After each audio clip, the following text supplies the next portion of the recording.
gender and genitive, Gender expression.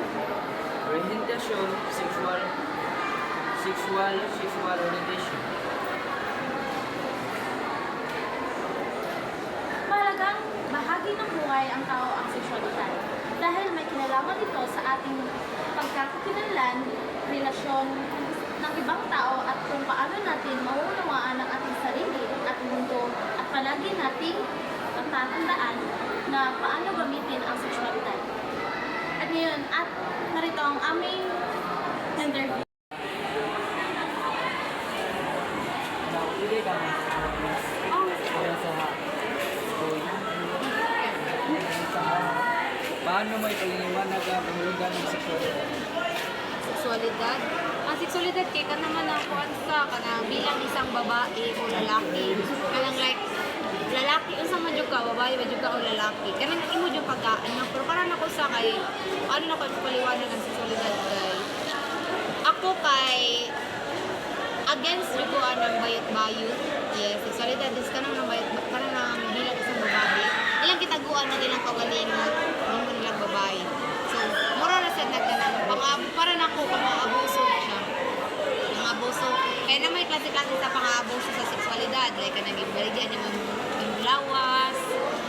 Ibaligyan niya ng lawas. Hindi ka nang imong gipicturean niya ng lawas. Nag-isay mo sa lain. Pang-aabuso man na kay bawal man na. So, para na ako sa kay ako para na ako pamalagan akong sexualidad kay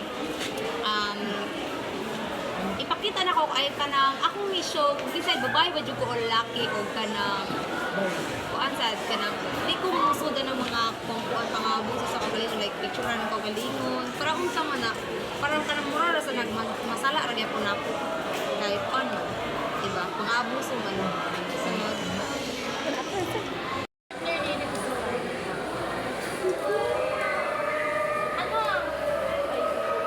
Paano maaaring makapekto ang diskriminasyon sa mental at emosyonal pagdating sa kanyang sexualidad? So, kanang I think ang gimme nila na like kanang discrimination is kanang like LGBT na discrimination. So, sexualidad is kanang atong same something ang kanina against yung anang kanang gitago nila ilang pagkatinuod na self kay ilang ipakita o kanang unsa ilang heart wala nila gipakita nila wala nila gipakita ang unsa sila physically nagipakita nila unsa sila kanang emotionally o kanang mentally.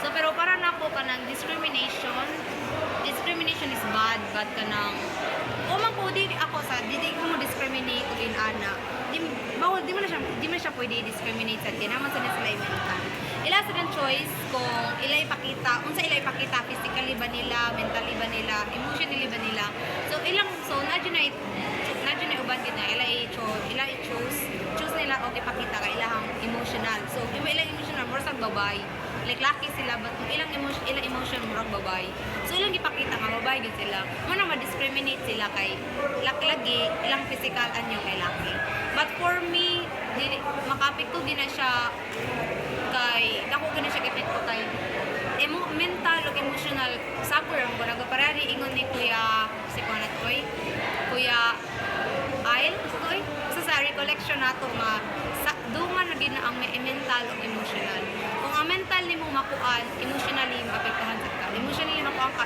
may apektuhan sa imong mental so dako jud kay na impact ang discrimination so please para nako sa kanang di na to discriminate ang dawaton na to kung sa inyo.